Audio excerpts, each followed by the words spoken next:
देश में वाजपेयी जी की सरकार को इन लोगों ने मिलके एक मत से लोकसभा में गिरा दिया था। सिर्फ एक मत की कमी थी, तब इनको संविधान की याद नहीं आ रही थी। जब एक पूर्व प्रधानमंत्री की दुर्भाग्यवश कोई व्यक्ति निर्मम हत्या कर देता है तो देश में सबसे बड़ा दंगा होता है सिखों के खिलाफ और देश का सबसे बड़ा नरसंहार होता है। संविधान तब भंग हुआ। मेरे साहब, जब आपका चुनाव था तो 8031 वोटों से आप जीते थे। जब विधानसभा का चुनाव तब भी आप अच्छे मार्जिन से जीते थे। अब की बार सहारनपुर नगर की जिम्मेदारी तो मेयर और विधायक पर रहती है। जिम्मेदारी का तो बोझ है, लगेगा किसी न किसी को तो पूछे जाएगा। तो ये बातें क्यों हो गई कि आप 5000 से भी ज़्यादा वोटों से आप यहाँ से शहर हार कर चले गए? मगर एक संविधान बदलने की बातचीत आई और संविधान बदलने की बातचीत जब आई थी तो उन बातों को भाजपा समझा नहीं पाई जनता को। ये आरोप भी लग रहा है और बताया भी जा रहा है, लोगों के बीच में सवाल भी बन के आ गया। क्योंकि ऐसा नहीं हुआ, यूपी के अंदर आधे से ज़्यादा सीट विपक्ष के खाते में चले जाती हैं, बड़े बड़े जाते हैं, क्रियाकलाप होते हैं। तो ये बातें कही गई कि भाई जो संविधान बदलने की बातें विपक्ष ने रखी थी तो उन बातों को भाजपा समझा नहीं पाए लोगों को जा करके, और वही वोट शिफ्ट हुआ है। देश में 135 बार लगभग राष्ट्रपति शासन लगे और 100 से ज़्यादा बार कांग्रेस ने लगाए। हमारी पार्टी की सरकार को जब एक छोटा सा विवादित ढांचा मेरे कुछ बालकों ने जो धर्मपरायण थे उन्होंने गिरा दिया था, तो उन्होंने हमारी जितनी सरकारें थी उसको गिरा दिया। बाद में कोर्ट में सिद्ध हुआ कि वह ढांचा विवादित ढांचा था और भगवान राम वहाँ स्थापित हुए।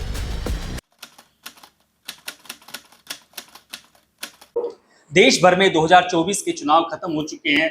भाजपा ने एनडीए गठबंधन नाम से सरकार बना ली है। अब सहारनपुर की सियासत पर बात कर लेते हैं। सहारनपुर की सियासत में राघव लखनपाल शर्मा तकरीबन 63,000 वोटों से चुनाव हारे हैं।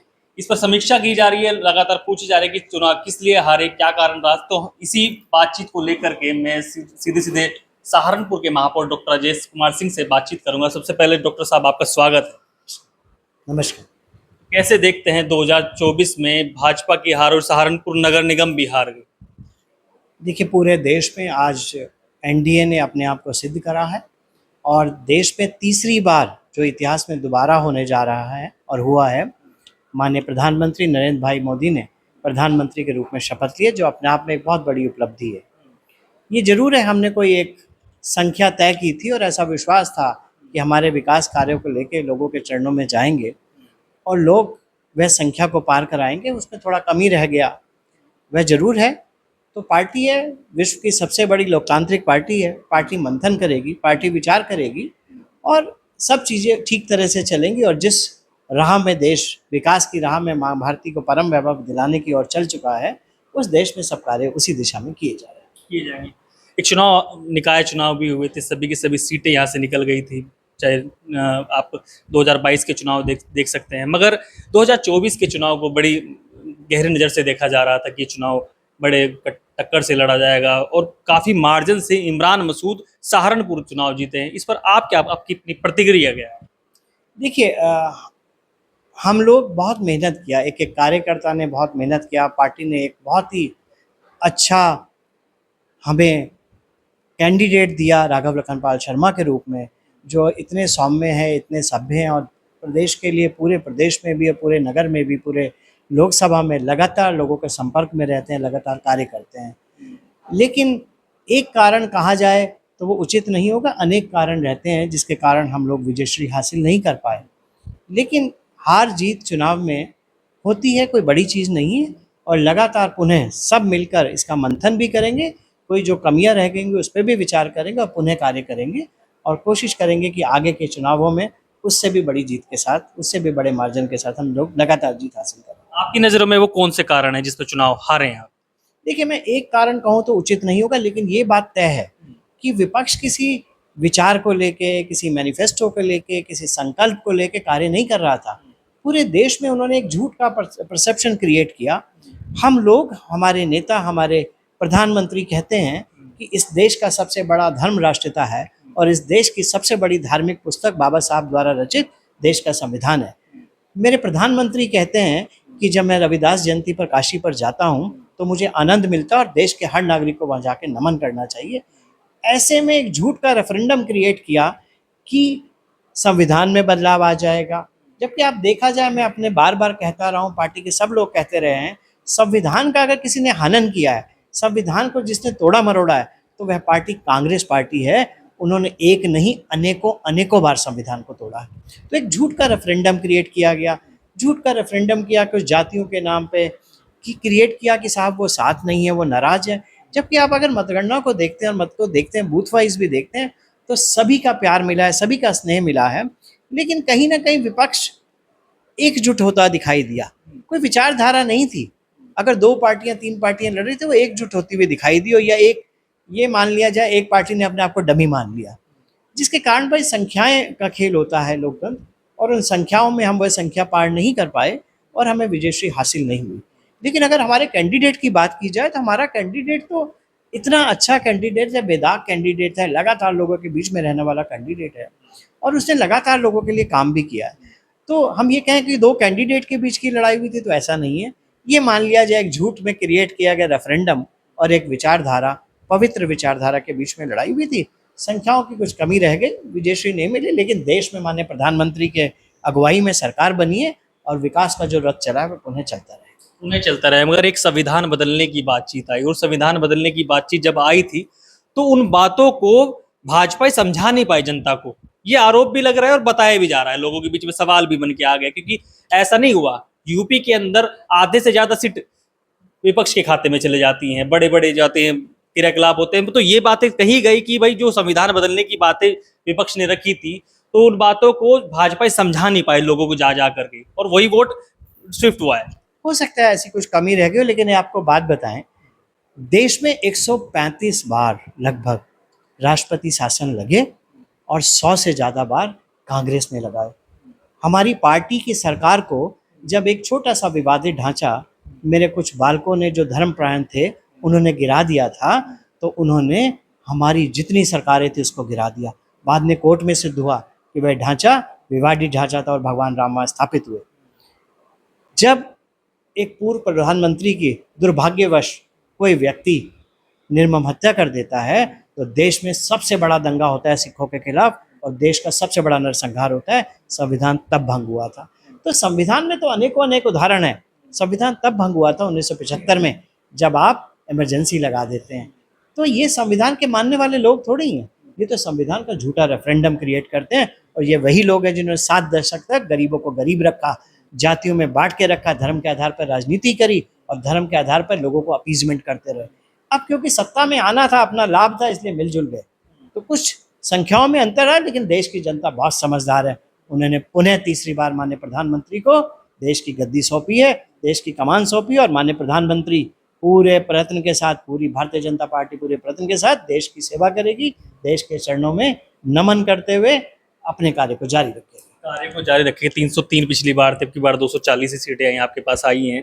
या अब ये बातें यह न कही जाए कि जब हाजी फजलुर रहमान निकाय चुनाव लड़ रहे थे तो हार गए थे, अगली बार उन्होंने चुनाव लड़ा तो वो जीत गए। अब की बार भी ऐसा ही हो गया कि इमरान मसूद की भाभी चुनाव लड़ रही थी, बेचारी हार गई थी, अगली बार चुनाव उन्होंने लड़ लिया तो वो चुनाव जीत गई। देखिए, ये सब चलता रहता है इसको। लेकिन ये हम जब संख्याओं की बात कर रहे हैं, मुझे नहीं पता आपको याद है या नहीं याद है, देश में 40 सीट पे प्रधानमंत्री बना था। 40 सीट पे प्रधानमंत्री बनाती है कांग्रेस और फिर खुद ही गिरा भी देती है, जबकि देश में उस समय की सबसे बड़ी पार्टी भारतीय जनता पार्टी अपने आप को विपक्ष में बैठाती है। देश में वाजपेयी जी की सरकार को इन लोगों ने मिलके एक मत से लोकसभा में गिरा दिया था, सिर्फ एक मत की कमी थी, तब इनको संविधान की याद नहीं आ रही थी। अभी संविधान की बातें करते हैं। तो ये संविधान वाले लोग नहीं है, ये विचारहीन लोग हैं। इनके पास कोई विचार नहीं है, ना देश के लिए विचार है, ना अपने लोगों के लिए विचार है। इनको तो अपने अपने कुनबे बचाने, बस उतनी सी बात है। उसको लेके सरकार में गए तो थोड़ी संख्या ज़्यादा सी दिखाई दे रही है, उनकी अपेक्षाएं इतनी भी नहीं थी, हमें लगता था उससे कम मिलेगी। कोई बात नहीं, विपक्ष की भूमिका निभाएं। लोकतंत्र में विपक्ष की बहुत अहमियत होती है, और मेरा उनसे भी अनुरोध है कि अब उनको एक सशक्त विपक्ष की भूमिका निभानी चाहिए, कंस्ट्रक्टिव विपक्ष की भूमिका दिखानी चाहिए, ताकि देश के लोग समझें कि ये लोग भी कुछ काम कर सकते हैं। वरना उसी तरह की बातें अगर चलती रहेंगी तो मेरे ख्याल उचित नहीं होगा। उचित नहीं होगा।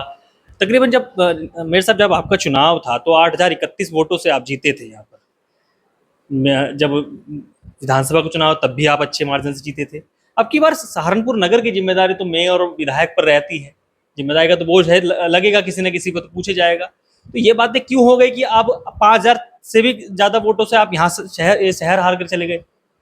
देखिए हमारे को विजयश्री हासिल नहीं हुई, इसकी मैं विनम्रता पूर्वक जिम्मेदारी लेता हूँ और जो भी मंथन है पार्टी का निर्देश होगा, मंथन करेंगे और उस पर पुनः पूरी ऊर्जा के साथ कार्य करेंगे। ये ठीक बात है कि लगभग 6,000 साढ़े 6,000 वोट से हम विधानसभा जीते थे। नगर निगम को हम लगभग 8300 वोटों से जीतने में कामयाब हुए थे और इस बार हम लगभग 6,000 के करीब आसपास या 5700 वोट हैं शायद, जिससे हम लोग पीछे रह गए। तो ये वोट की संख्या कोई बहुत बड़ी संख्या नहीं दिखाई दे रही, लेकिन हमें विजयश्री हासिल नहीं हुई, जिसकी मैं बड़ी ही विनम्रता के साथ पूरी जिम्मेदारी लेने को तैयार हूँ कि हम लोग में कोई कमी रही होगी, हम अपनी विचारधारा को, अपनी पार्टी द्वारा किए गए विकास कार्यों को, अपनी योजनाओं को लोगों तक अच्छी तरह नहीं पहुँचा पाए होंगे, जिसके कारण हमें थोड़ा सा कम प्यार मिला। लेकिन इसका मतलब ये नहीं हो जाता कि हमें लोगों ने प्यार नहीं किया। हमें 4,83,000 गुणी मतदाताओं ने प्यार किया है, मैं उनका भी धन्यवाद करता हूँ, उनके चरणों में नमन करता हूँ। उनको जितना साधुवाद दिया जाए साधुवाद देने का मैं साधुवाद देता हूँ उनको, क्योंकि 4,83,000 लोगों ने हमारे गुणी जो कैंडिडेट थे राघव लखनपाल शर्मा जी, उनको प्यार दिया है। तो इसको कम करके ना के 4,83,000 एक बहुत बड़ी संख्या होती है। बड़ी बात कह के बड़ी जिम्मेदारी भी लेके, मगर एक लोकल का सवाल है मेरे साहब कि यहाँ पर एक फुटपाथ पर जो पथ विक्रेता होते हैं, इनके सामने समस्या आती है, और छोटी समस्या मैं लोकल की बात कर लूँगा। वहाँ जब पथ विक्रेता अपना सामान बेचता है तो व्यक्ति आते हैं वहाँ पर, लोकल के जो टेंडर वाले होंगे, कि ये टेंडर की पर्ची है, वो टेंडर आप यहाँ पर लगा रहे हैं तो टेंडर की पर्ची कटाई, 1 महीने रह जाइए। फिर कुछ देर बाद दूसरे आ जाते हैं कि इसको उठाइए, कि हम अतिक्रमण हटाने वाले हैं। तो इनमें कौन सही है कौन गलत है? यहाँ तो पथ विक्रेता ही कंफ्यूज हो रहा है। ये बिल्कुल पथ विक्रेता भाई हैं जो हमारे, उनको बिल्कुल भी विचलित होने की ज़रूरत नहीं है। हमारा पूरा प्रयास है और ऐसा पार्टी का निर्देश है, ऐसा पार्टी की नीतियाँ हैं कि स्वनिधि बाज़ार के थ्रू हम, आप देख रहे होंगे बहुत सुंदर लगभग 16-17 हम लोगों ने स्वनिधि बाज़ार बनाए हैं, जिनको कि हमने ई माध्यम से पेमेंट पे जोड़ा है। उनको हमने ज़ोमैटो पे जोड़ा है, जो प्लेटफ़ॉर्म्स हैं फूड चेन के, उस पे जोड़ा है। हमने उनको तरह-तरह के CSR के माध्यम से मदद किया है और लगातार पथ विक्रेताओं के लिए कार्य करेंगे। किसी को उनको हटाने का अधिकार नहीं है, लेकिन मेरा उनसे भी करबद्ध अनुरोध है कि सड़कों के अलग हट के अपना व्यापार करें, क्योंकि होता ही है कई बार पथ विक्रेता सड़क के ऊपर आ जाते हैं, कहीं पर नाली को कब्जा कर लेते हैं। की योजना, उसके माध्यम से हम छोटे मझोले व्यापारियों के लगातार कार्य कर रहे हैं। प्रधानमंत्री जी की योजना है कि 3 करोड़ दीदियों को लखपति दीदी बनाना है हमने, उस दिशा में हम काम करेंगे। उनकी जो भी सुरक्षा के कार्य होंगे वो सब करेंगे, उससे आप बिल्कुल निश्चिंत रहें और आश्वस्त रहें। पिछले 1 वर्षों में आप देखें तो लगातार हमने स्वनिधि बाज़ारों पर काम किया और स्वनिधि बाज़ार में मेरे पथ विक्रेता बहुत अच्छी तरह कार्य कर रहे हैं। लेकिन मेरा उनसे अनुरोध भी है कि उनको नो प्लास्टिक होना है, उनको सफाई का ध्यान रखना है, ट्रैफिक में जाम ना हो, उनको ये ध्यान देना है। फिर भी कोई भी उनकी समस्या है वो आएँ और उनकी समस्या का हल निकाला जाएगा। कोई उनको नहीं प्रताड़ित कर सकता, कोई उनके धंधे को हटा नहीं सकता। लेकिन बस अनुरोध यही है कि सड़क पर दूर हट के अपना कार्य करें, क्योंकि सड़क पर अगर यातायात प्रभावित होता है, दुर्घटनाएं बढ़ने का डर होता है और उसका व्यापार भी घटता है इससे। जब वो अव्यवस्थित होकर व्यापार करते हैं तो अच्छा व्यापार होता है। ये डॉक्टर अजय कुमार सिंह थे, जो सहारनपुर के मेयर, तो बेबाकी से सवालों का जवाब दिया। आपको ये खबर कैसी लगी? कमेंट सेक्शन में आवश्यक। धन्यवाद। सुनेगा भारत पर और वीडियो देखने के लिए चैनल को सब्सक्राइब करें और बेल आइकॉन को दबाएं।